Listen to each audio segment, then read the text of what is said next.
Is that where that picture came from that I have that's autographed by you and Jerry Lawler? That was from 1977 at Rupp Arena, and that was in the back of Rupp Arena. That's been one of my better-selling pictures, the two kings, and we both autographed that picture. And Jerry and I, these days, normally once a year, we have to settle up on this king thing at an arena somewhere in the tri-state area. It has been Six Flags Kentucky Kingdom. We've been to the Louisville Gardens a few times, and normally I find somebody each year to kind of put the king in his place each year. And, well, I haven't really selected a wrestler this year to bestow that honor upon, but I'm sure it's coming. Well, I might just have to put you in your place today, because the things we got to talk about, Kenny, I'm going to go back. I know you want to talk about some things. I think you're kind of rushing this radio show here a little bit. You ain't trying to pull no Katie Couric on me or anything. You're not trying to ambush me with some tough questions, are you? No. I mean, we're friends, Callie. Let's be careful here now. Well, we are friends. I got a friendship between. Now, what about your chatters? You said you got chatters out there. Chatters got any questions? Does anybody want to know anything? Does anyone asking anything? Well, let me go to chat here. Okay, anybody in chat, if you've got a question for the king, please type it in the chat room, because he's dying for some questions. Your name, Katie Couric or Callie Couric? What is your name? Neither. Callie Devine. That's what it is. You keep wanting to go to that podcast and because controversy and everything. What controversy? The controversy that I'm talking about is who you've been talking about on the whoslammingwho.podmatic.com. I mentioned his name a little while ago. When I first got on Who Slamming Who, I was asked to be a part of the show, and when I heard all the names that were going to be on there, I said, well, who's going to want to hear from me? Okay. Yeah, I'm a big deal in the tri-state area here. I can't go anywhere here that people don't know me, and I'm a big deal in Kentucky, Tennessee, Indiana, Ohio, around this region, and of course, if you order the DVDs worldwide, yeah, I've got fans in Australia, London, Europe, Japan, Mexico, Canada. Yeah, but I'm not these guys. I'm not these world internationally known guys that are on this show. What does people want to hear from me? Okay, hold on. We got some questions. Go ahead, and then I'll finish up from that point. But go ahead. Well, you can go ahead and finish. Go ahead. Okay, so I went ahead and I did this show, even though I didn't really want to.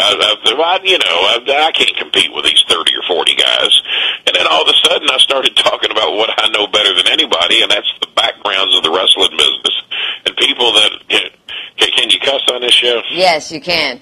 Yeah, see, well, I don't really cuss on my own radio show. I try to keep it clean. But just to get the point out there, there's some assholes in the wrestling business.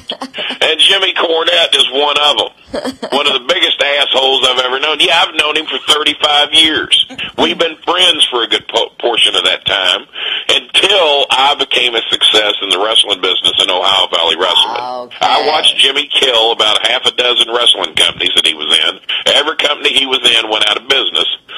So I decided the best path for me was to work for a wrestling company on my own, become my own big fish in a small pond, so to say, and let Jimmy do whatever it was he was doing. Well, ever since then, he's been jealous of all the success I've had, and he has followed me everywhere I've ever been, and even to Who Slamming Who when he found out I had the #1 rated segment out of approximately 40 wrestlers that do podcasts. And no offense to the other wrestlers, they all do a fine job too, but apparently I'm talking about the things that people want to hear about, and maybe I speak about them in an entertaining way. I don't know what it is. I'm just proud to have the #1 segment. I had a debate versus Jimmy Cornette. I stomped him into the ground. All the fans knew I embarrassed him, but Jerry Jarrett voted Jimmy the winner. Well, why did that happen? Jerry Jarrett gave Jimmy Cornette a start. And that's part of the conversation that Jerry Jarrett and I had today, is that how disappointed I was in him, that I thought he was an honorable man, a trustworthy man, but yet he voted Jimmy Cornette the winner of that debate. But the fans said otherwise. The fans said I won the debate, that I spoke the truth.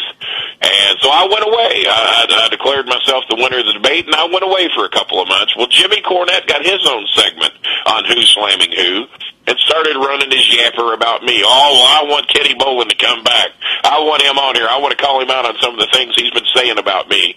I want him to answer. I want him to admit that some of the things he's been saying about me are lies. Well, he said that because he didn't think I'd ever come back.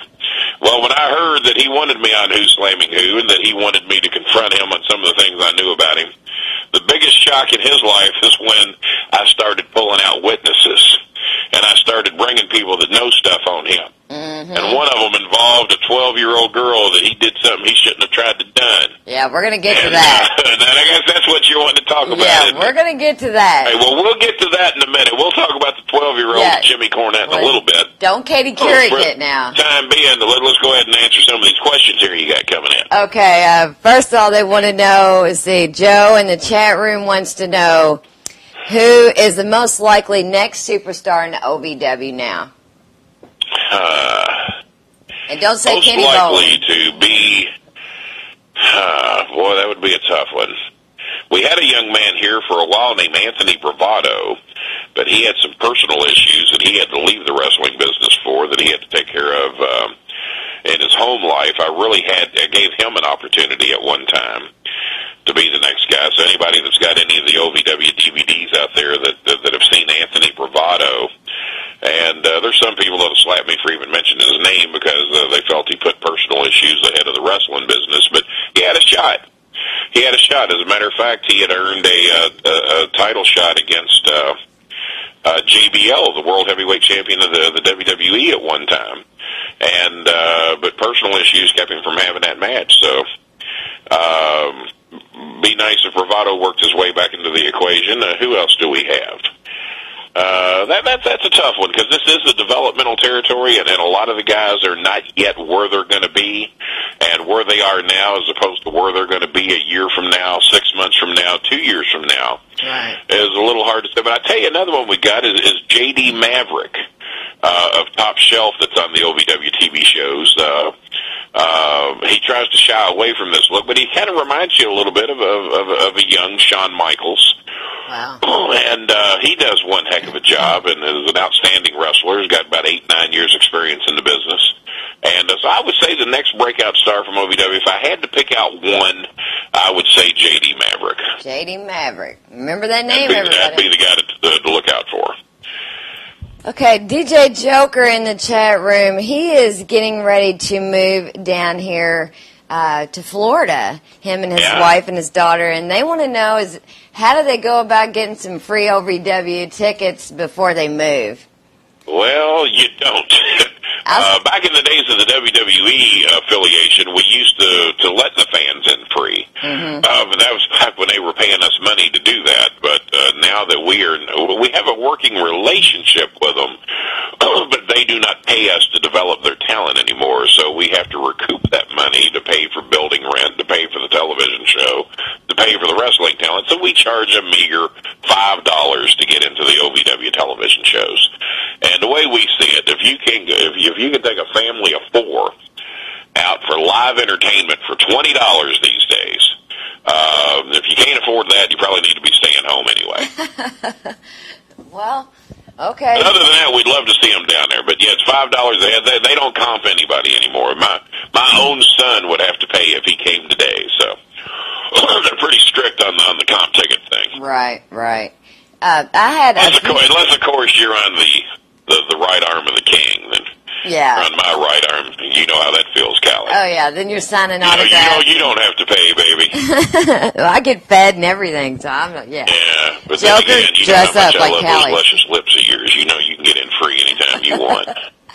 Joker, you just need to dress up like Callie in a short skirt, because that's what Kenny had me do the first time I ever came. That'll probably get DJ Joker a trip downtown to the 7th Ward is where it's going to get DJ Joker if he dresses up one of your outfits. And honestly, I don't think the OVW crowd would accept that too well, because that's a tough crowd. I don't think they would either. I tell you what, I've seen some tough crowds. I think they might walk out in mass exodus if that were to happen. They slam chairs and pick up and bang on walls. I had never, ever seen anything like that the first time I went. They do get a little rowdy down there. They don't throw them in the ring, but they do make a little noise while they're there. had a capacity crowd there this week. I'll be the first to admit crowds had been down a little bit during these ice storms and wind storms and freezing cold and snow and everything, and we've had a lot of loyal fans make their way out. But we had a capacity crowd this week. We had some nice weather, and it was the filming of our 500th television show. Wow! And only SmackDown, Raw and SmackDown are the only two shows that I think have filmed more wrestling shows than Ohio Valley Wrestling. And SmackDown is about to do their 500th